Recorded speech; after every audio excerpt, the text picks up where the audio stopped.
الله الرحمن الرحيم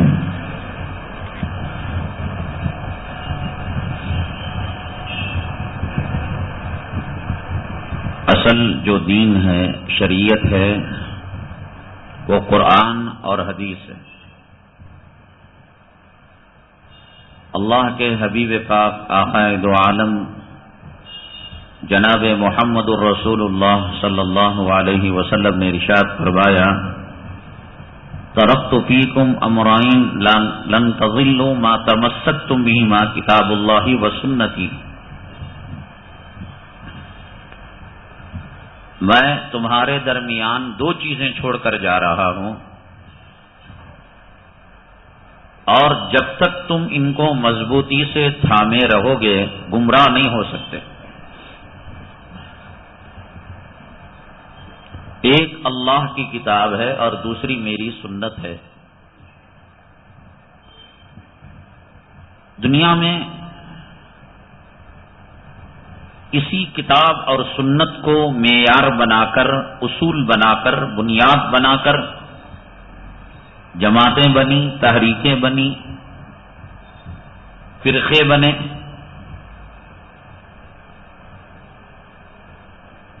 اور یہ جتنے فرقے ہیں اور جتنی جماعتیں ہیں، جتنی تحریکیں ہیں، یہ من جانب اللہ آسمان سے نازل کردہ فرقے نہیں ہیں۔ کھلی کھلی بات ہے، کہیں کسی چیز کے اندر کنفیوژن نہیں، مغالطہ نہیں ہے، دھوکہ نہیں ہے۔ جتنے فرقے ہندوستان کے اندر جتنے فرقے ہیں، سعودی عرب میں جتنے فرقے ہیں، ان کی کوشش یہ ہے کہ یہ قرآن اور حدیث کے قریب ہوں۔ جماعت تبلیغ ہے، دیوبند ہے، بریلی ہے، کوئی نہیں چاہتا وہ قرآن سے دور ہوں، حدیث سے دور ہوں۔ عشاء کی آج دوسری رکعت کے اندر سورہ حجرات کی ایک آیت پڑھی گئی: یا ایھا الناس انا خلقناکم من ذکر و انثی، اے لوگوں ہم نے تمہیں ایک مرد اور ایک عورت سے پیدا کیا۔ کون ہیں ہمارے باپ، ہمارے دادا؟ وہ کون ہے مرد جس سے اللہ نے پیدا کیا؟ سب کے حضرت آدم علیہ السلام۔ وہ کون ہے عورت؟ تو تمام کی دادی اماں ہیں، نانی اماں ہیں، اور والدہ محترمہ ہیں حضرت حوا۔ تمام نسل انسانی، عربی، عجمی، کالے، گورے، مشرقی، مغربی، حاکم، محکوم، سید، بیگ، پٹھان، شیخ، یہ تمام کے تمام من ذکر و انثی۔ اور یہ کیوں ہیں خاندان، قبیلے؟ کوئی انصار، کوئی مہاجر، کوئی شیخ، کوئی پٹھان۔ وَجَعَلْنَاكُمْ شُعُوبًا وَقَبَائِلَ لِتَعَارَفُوا، یہ خاندان اور یہ قبیلے یہ آپس کے شناخت کے لیے ہیں۔ عبد الرحمن کون؟ پٹیل۔ کون عبد الرحمن؟ عبد الرحمن بیگ۔ کون عبد الرحمن؟ سید عبد الرحمن۔ کون عبد الرحمن؟ عبد الرحمن انصاری۔ کون عبد الرحمن؟ عبد الرحمن مہاجر، عربی، عجمی، ملیالی، ہیں اصل من ذکری و انثی، انہی کی شاخ۔ اور یہ تعارف کے لیے ہیں۔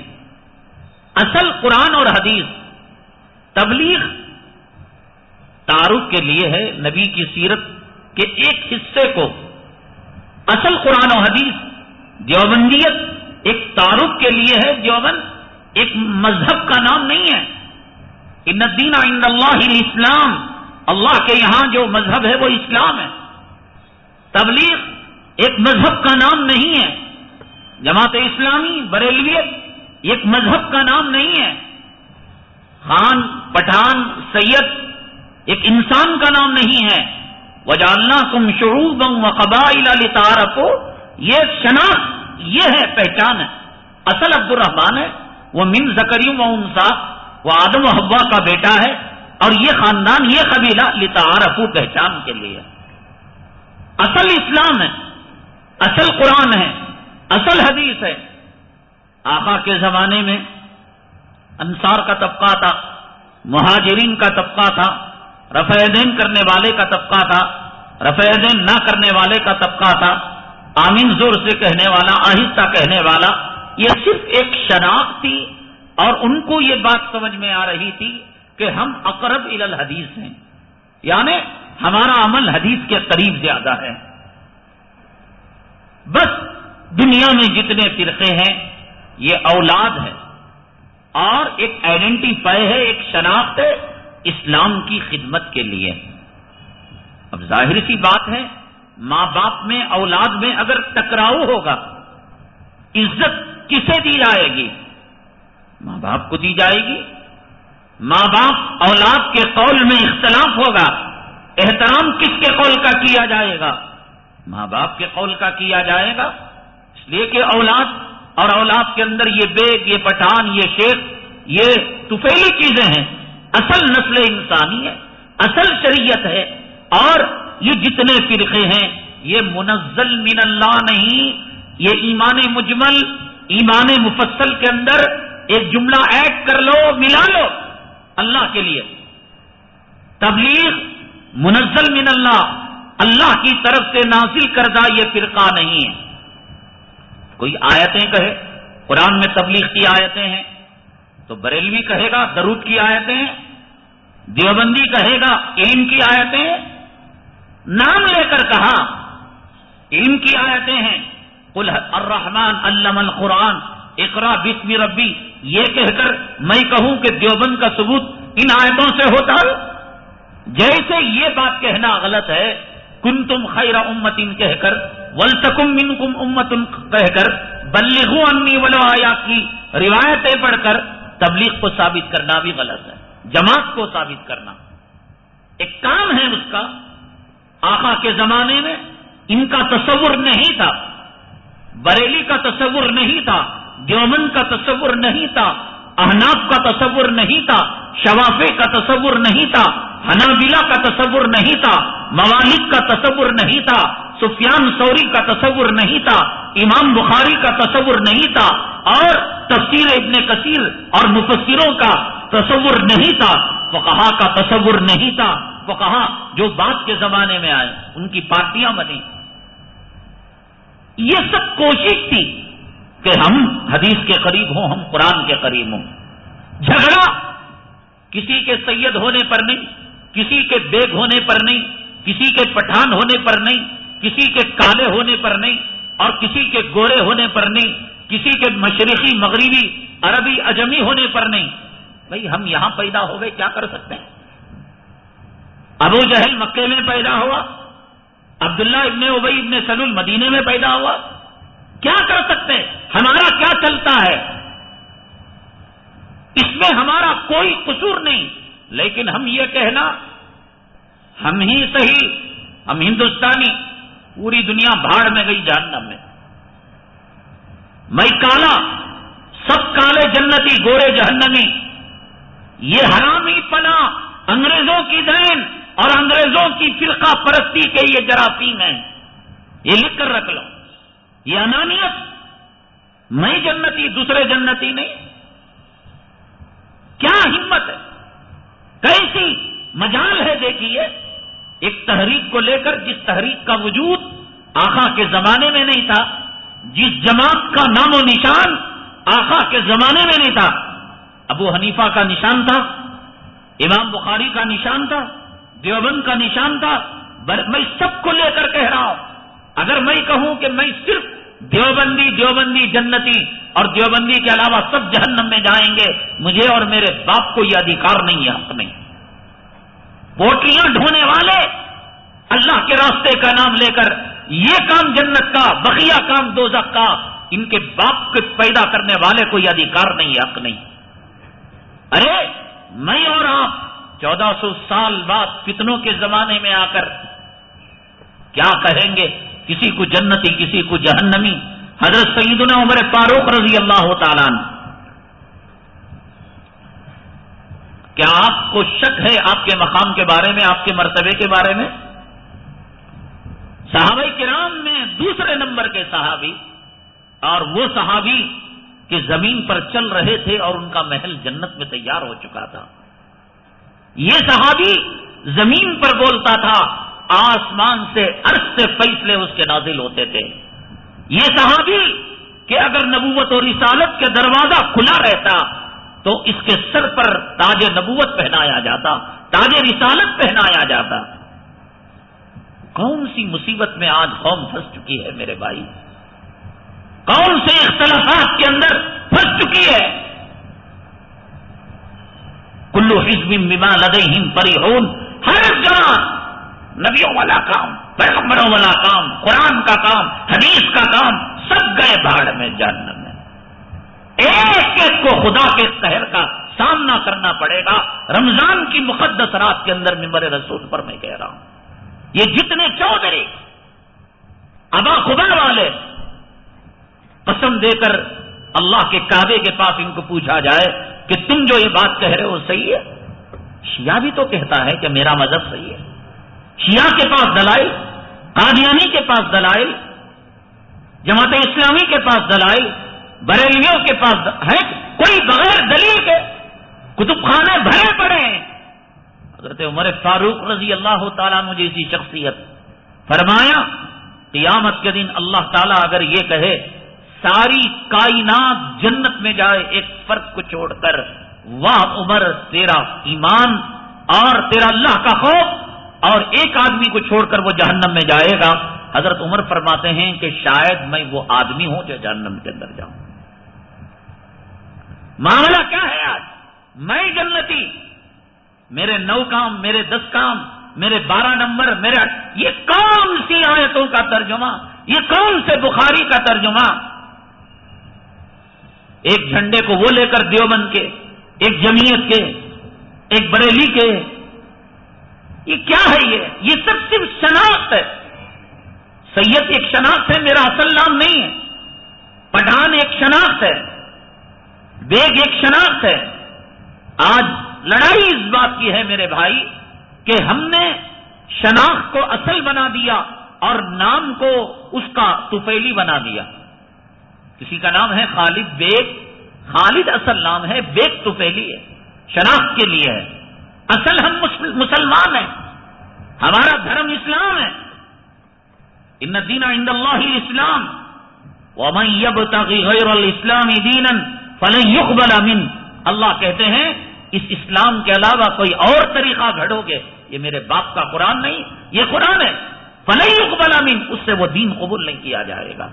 میں الگ دین بنا لو، نورانی مسجد کا دین اہل حق کے نام پر، یہ نہیں چلے گا، نہیں چلے گا. وَسَمَّاكُمُ الْمُسْلِمِينَ، قرآن نے کہا کہ تمہارا نام اللہ نے مسلمان رکھا. دین کیا دیا؟ اسلام. نام کیا دیا ماننے والوں کو؟ مسلمان. یہ کیا ہے؟ یہ فرقے، یہ تحریکیں، یہ جماعتیں، فلاں امیر، فلاں غریب، فلاں بڑا، فلاں چودھری، اور اسی میں مر رہے ہیں، اسی میں جی رہے، اور اس کے علاوہ کوئی چیز دیکھنے کو تیار نہیں. یہ سب سے بڑی بنیادی غلطی ہے. دوسری چیز یہ ہے، اللہ کے لیے رمضان المبارک کا مہینہ، اللہ کے گھر میں بیٹھے ہیں، اللہ سے ہدایت مانگیں. میں اللہ کی قسم کھا کر کہتا ہوں، نہ تبلیغی جماعت سے دشمنی، نہ دیوبند سے دشمنی، نہ اہل سنت والجماعت سے بیر، لیکن کھلی کھلی کھڑی کھڑی کہہ رہا ہوں، اگر غلط ہو خدا مجھے غارت کر دے، تباہ کر دے. اتنے یقین کے ساتھ میں کہہ رہا ہوں، کھلی کھلی، اب کوئی سمجھے نہیں. دوسری بات یہ ہے، اللہ نے عصمت، عفت اور پاک دامنی کی جو گارنٹی دی اس مخلوق کے اندر، نسل انسانی کے اندر، ایک طبقہ ہے حضرات انبیاء علی نبینا علیہم الصلاۃ والسلام، وہ غلطی کر ہی نہیں سکتے، نہ نبوت سے پہلے نہ نبوت کے بعد، وہ غلطی کر ہی نہیں سکتے. اور دوسرا طبقہ جس کو ہدایت کا چراغ قرار دیا، ہدایت کا معیار قرار دیا، وہ حضرات صحابہ کرام رضوان اللہ تعالی علیہم اجمعین ہیں. اس کے علاوہ قیامت تک جتنی جماعتیں آئیں گی، سلفی جماعت، اہل حدیث جماعت، حنفیوں کی جماعت، دیوبند کی جماعت، بریلیوں کی، کسی کی جماعت کے بارے میں قرآن کی ایک آیت اور ایک حدیث اگر کوئی پیش کر دے گا کہ اس جماعت کی ذمہ داری اور اس کی حفاظت کی ذمہ داری اللہ لے چکا ہے، منہ مانگا انعام دیا جائے گا۔ حضرات انبیاء علیہم الصلوۃ والسلام اور ان کے صدقے میں جو ان کے صحابہ تھے، اور بالخصوص جناب محمد الرسول اللہ صلی اللہ علیہ وسلم کے صحابہ کرام، یہ معیار حق ہیں، یہ آسمان ہدایت کے ستارے ہیں۔ ان میں ایک ایک صحابی کی ایک ایک فضیلت، ایک ایک صحابی کا ایک ایک کمال، خدا کرے کہ جو بات میرے دل میں ہے وہ آپ کے سمجھ میں آ جائے، پھر جھگڑے ختم ہو جائیں گے بھائی۔ ایک آدمی اب یہاں سے فورتھ بلاک کو جانا ہے اور اس نے راستہ پوچھا، کسی نے کہا کہ یہ سنجے گاندھی کا جو روڈ ہے یہاں جائیے گا، آگے سرکل آئے گا تلک نگر کا، وہاں سے آپ لیفٹ لیجئے۔ اب اسی کو پکڑ کر بیٹھ گیا، یہ میری منزل، یہ میرا راستہ، یہ میری کامیابی، یہ میرے نمبرات، یہ میرے جو ہے گاڑی کا میٹر۔ کائنات میں اس سے بڑا کوئی بے وقوف ہے؟ دیوبند اس لیے بنا، مکے مدینے تک پہنچے، بریلی اس لیے بنا، امام احمد رضا خان بھی کوئی چور اچکے نہیں، وہ بھی یہ چاہتے ہیں کہ آقا کے در تک وہ پہنچ جائے۔ ابو العلا مودودی یہ چاہتے ہیں آقا کے در تک پہنچ جائے، قاسم نانوت بھی یہ چاہتے ہیں آقا کے در تک پہنچ جائے۔ یہ سب راستے ہیں۔ مولانا الیاس صاحب رحمت اللہ علیہ چاہتے ہیں آقا کے در تک پہنچ جائے۔ تبلیغ ایک راستہ، دیوبند ایک راستہ، جماعت اسلامی ایک راستہ، بریلیت ایک راستہ، منزل اللہ رسول کی رضا، منزل کتاب اللہ و سنتی، منزل اللہ کے عرش کا سایہ اور نبی کا جام کوثر۔ یہ چھوڑ کر اسی کو پکڑ لے کر بیٹھ جانا۔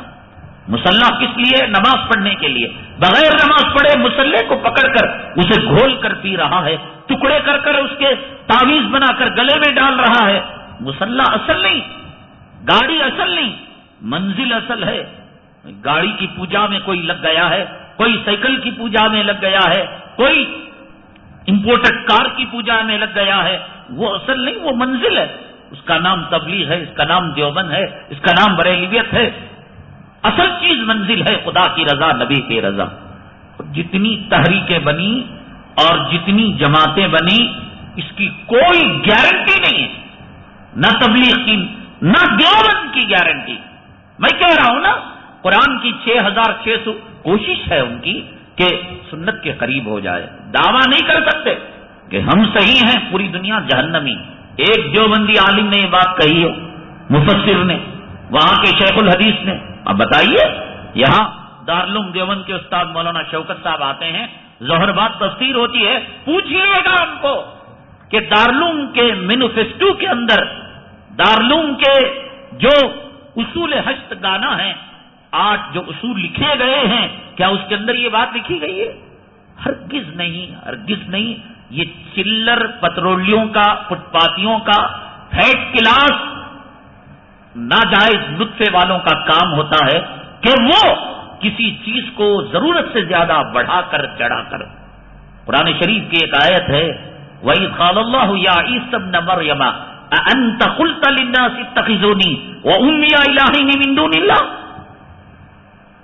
قیامت کے دن اللہ تعالیٰ حضرت عیسیٰ علیہ السلام کو پورے مجمع میں عیسائیوں کے درمیان کھڑا کرے گا، انت قلت للناس، عیسیٰ آپ نے کہا تھا اتخذونی، کہ آپ کو بنایا جائے معبود، ثالث و ثلاثہ، اللہ کے 3 ٹکڑے، ایک مریم، ایک عیسیٰ، ایک خدا۔ قال سبحانک ما اقول لی ان کنت قلتہ فقد علمت۔ اللہ اکبر، اللہ آپ کی پاکی ہے۔ ان کنت قلتہ فقد علمت، اگر میں نے یہ بات کہی آپ جانتے ہیں۔ تعلم ما فی نفسی، میرے دل میں کیا ہے آپ جانتے ہیں۔ ولا اعلم ما فی نفسک، آپ کے دل میں کیا ہے میں نہیں جان سکتا۔ انک انت علام الغیوب۔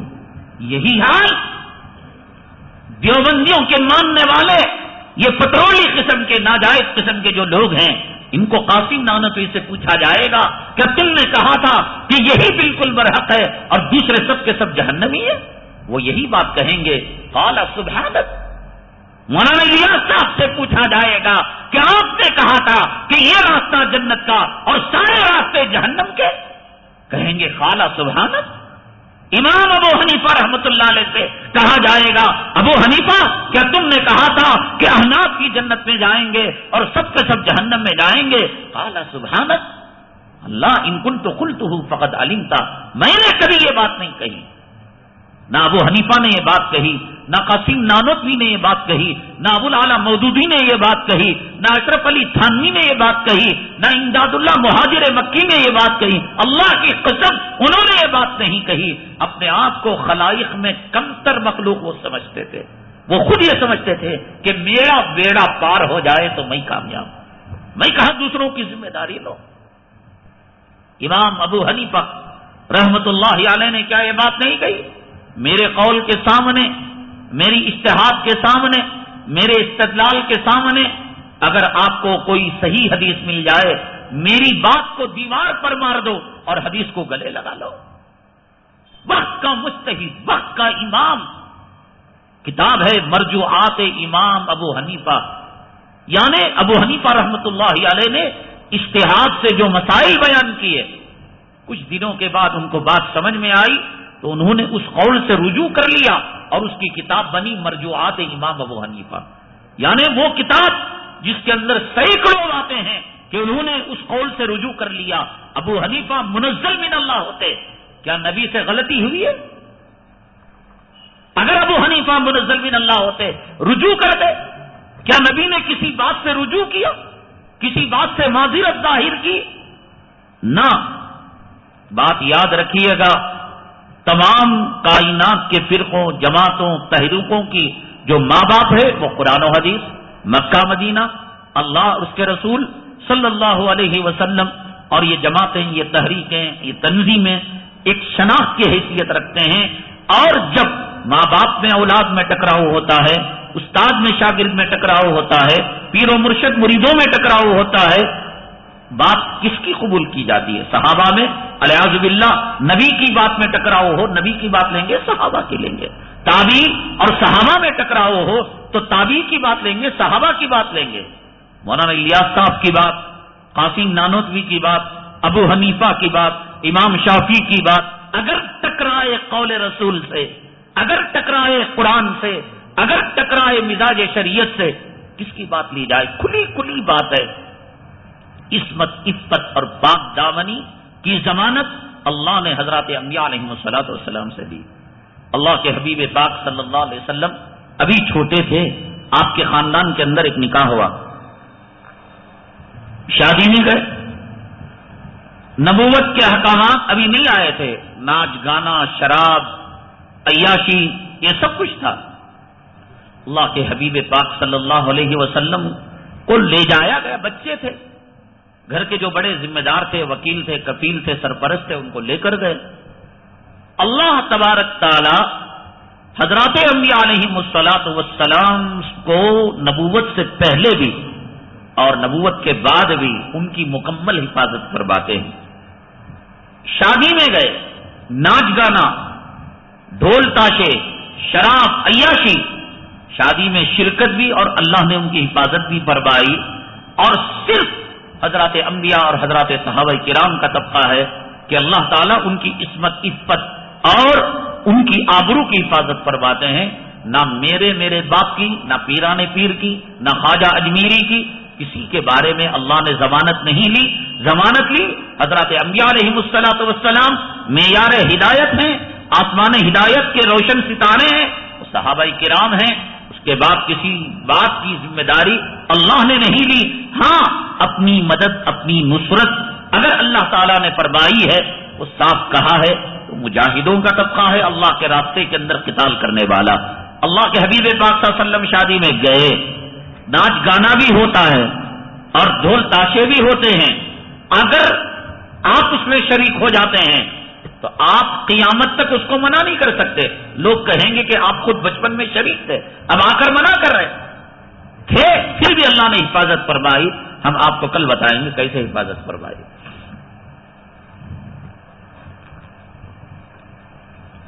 کیا مجبوری کی حالت، یہ تو ہو گیا۔ بعض گھرانوں میں کوئی کام یعنی لڑکی دیکھنا ہو یا کوئی خرید فروخت کرنا ہو تو چہارشنبے کے دن نہیں کرتے اور چہارشنبے کو منحوس سمجھتے ہیں، کیا یہ صحیح ہے؟ اسلام کے اندر کوئی دن منحوس نہیں ہے. جس دن مسلمان صبح کی نماز پڑھتا ہے وہ دن اس کے حق میں بابرکت ہے، اور جس دن مسلمان صبح کی نماز نہیں پڑھتا اس علاقے کے دنیا بھر کے سوروں سے بدتر وہ منحوس ہے. جب مدرسے کا سالانہ جلسہ ہوتا ہے تو اکثر مدرسوں میں VCR کا استعمال کرتے ہیں، اس سے بچوں پر کیا اثر پڑے گا؟ بہرحال ہم نے ہزاروں لاکھوں مرتبہ یہ بات کہی ہے کہ کیمرہ کشی شریعت کے اندر حرام ہے، حرام ہے، حرام ہے. وہ مدرسے میں کرے یا یہ کہ کوئی جو ہے ملا کرے، مولوی کرے، یہ حرام ہے. کیا مرد بیماری کی حالت میں عورت ڈاکٹر سے انجیکشن لے سکتا ہے؟ بہرحال جب نرسنگ ہوم وغیرہ میں رہتا ہے تو جہاں اس کا بس چلتا ہے تو اس کو کہنا چاہیے، اور جہاں اس کا بس نہیں چلتا تو وہ تو مجبوری ہے، وہ کچھ نہیں کر سکتا. بہرحال اپنے طور سے، اپنی مرضی سے اور اپنی اجازت اور اختیار سے تو یہ کام نہیں کر سکتا. پردہ تو ہندو عورت سے بھی کرنا ہے. مسلمان عورتیں یعنی لڑکیاں اتنے بیانات سننے کے باوجود غیر مسلم لڑکوں کے ہاتھوں سے مہندی وغیرہ لگواتے ہیں.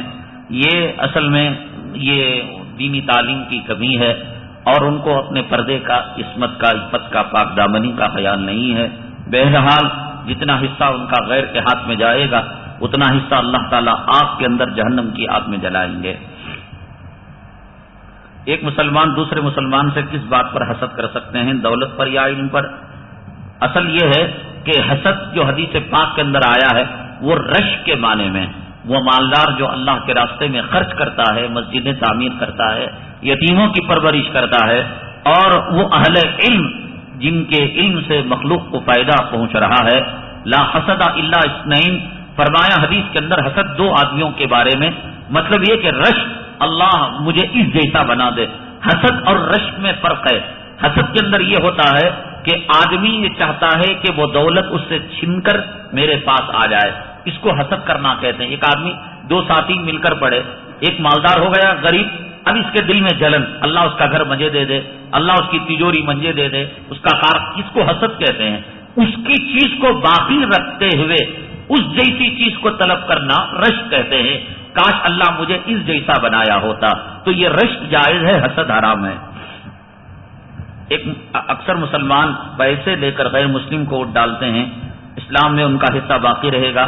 قرآن شریف میں اللہ تعالیٰ نے فرمایا کہ اس طریقے سے کرنا یہ غلط قسم کی گواہی دینا ہے، یہ گناہ کبیرہ ہے، اور یہ پیسہ ان کے آنگ نہیں لگے گا، یہ دوا کے اندر لگے گا، مقدمے کے اندر لگے گا، حرام کے اندر لگے گا. بہرحال یہ چیز بالکل جو ہے حرام ہے اور ناجائز ہے. حج اور عمرہ کرنے کے بعد اپنی ضروری چیزیں مثلا زیور اور گھریلو چیزیں وغیرہ خرید کر لا سکتے ہیں یا نہیں؟ بے شک لا سکتے ہیں، اس میں کوئی ممانعت نہیں ہے. اور نیت یہ کریں کہ بھئی اس سے اہل مکہ کے دکانداروں کا بزنس بڑھے گا اور مدینہ طیبہ کے لوگوں کی مدد ہوگی. لا سکتے ہیں، لیکن آدمی مقصد نہ بنائے. مثال کے طور پر اس کی شادی، بچی کی شادی ربیع الاول میں ہے، ذی الحجہ کے مہینے میں حج اس لیے کر رہا ہے تاکہ حج بھی ہو جائے، بچی کی شادی کی تیاری بھی ہو جائے. یہ غلط ہے. گیا اتفاق سے اور موقع آ گیا بچی کی شادی کا اور اتفاق سے خرید لیا. خریدنے کو مقصد نہ بنائیں، اصل حج اور عمرے کو مقصد بنائیں. بعض گھرانوں میں اس ماہ مبارک میں اللہ نام کے باسن کے نام سے روزے داروں کو افطار کرواتے ہیں. کیا اس کا کھانا جائز ہے؟ نام تو اللہ کا لیا جاتا ہے اور حقیقت میں یہ غیر اللہ کے نام کا کھانا ہوتا ہے. آپ کہیں گے اللہ کا نام لیا جا رہا ہے تو حلال کیوں نہیں ہے؟ تو جس چیز کی نسبت غیر اللہ کی طرف کر دی جاتی ہے وہ چیز پہلے ہی سے حرام ہو جاتی ہے. کتا حرام ہے، 1 کروڑ مرتبہ بسم اللہ اللہ اکبر بول کر کاٹے وہ حلال نہیں ہو جاتا جب پہلے ہی وہ حرام ہو چکا ہے. سور حرام ہے، 1 کروڑ مرتبہ 1 لاکھ مرتبہ بسم اللہ اللہ اکبر بول کر کاٹے حلال نہیں ہوتا. تو اسی طریقے سے اللہ نام کا باسن جو کہتے ہیں وہ پہلے ہی غیر اللہ کی طرف منسوب ہو کر وما اہل بہ لغیر اللہ ہو کر وہ حرام ہو چکا ہے. اب کسی حبشی کو کافور نام رکھ دو، وہ گورا تو نہیں ہو جاتا. حبشی جو کالا کلوٹا ہوتا ہے، کافور جو ہوتا ہے وہ گورا ہوتا ہے، برف جو ہوتا ہے وہ سفید ہوتا ہے. اور حبشی کا نام آپ نے کافور رکھ دیا اور آپ نے اس کا جو ہے برف رکھ دیا، وہ گورا ہو جائے گا. پہلے حرام تھا، اب اللہ نام کا باسن کہنے سے حلال نہیں ہوتا. نماز کے دوران اگر ریح خارج ہو گئی اور پیچھے بہت سارا مجمع ہو ایسی حالت میں باہر آنے کے لیے جگانا ہو تو اس وقت کیا کرے؟ یعنی جیسے حرم شریف وغیرہ کا مسئلہ ہے تو آدمی وہاں پر تیمم کر لے اور پھر وضو، اتنا دور وضو خانہ ہوتا ہے کہ جا کر آنے تک لگے گا کہ آپ کے 20 رکعت تراویح بھی چھوٹ جائیں گے، تو آدمی اس کے اندر جو ہے تیمم کر لے اور اپنی نماز کو پورا کر لے۔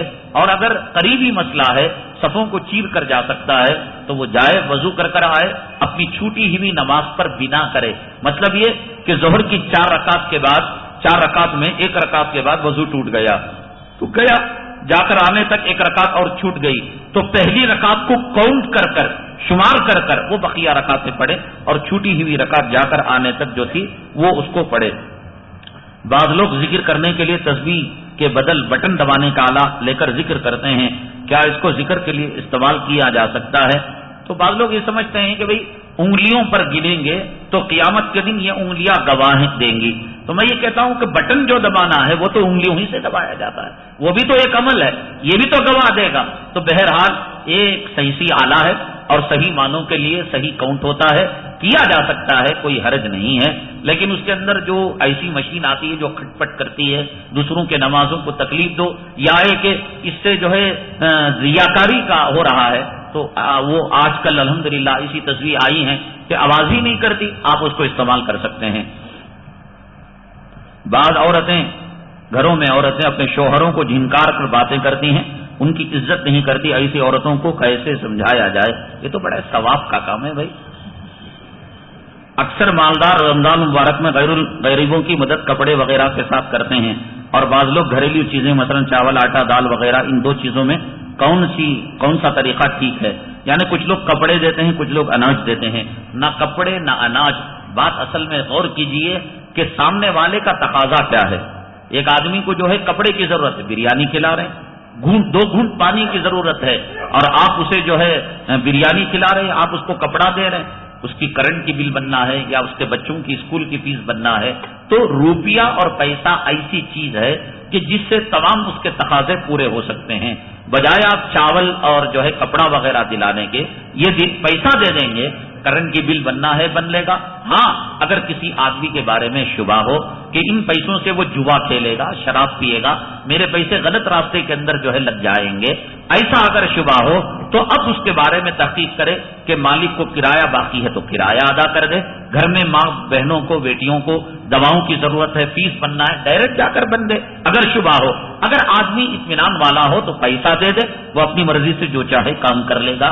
نہ اناج دینا ثواب کا کام ہے، نہ کپڑا دینا ثواب کا کام ہے، ثواب ضرورت کا پورا کرنا ہے۔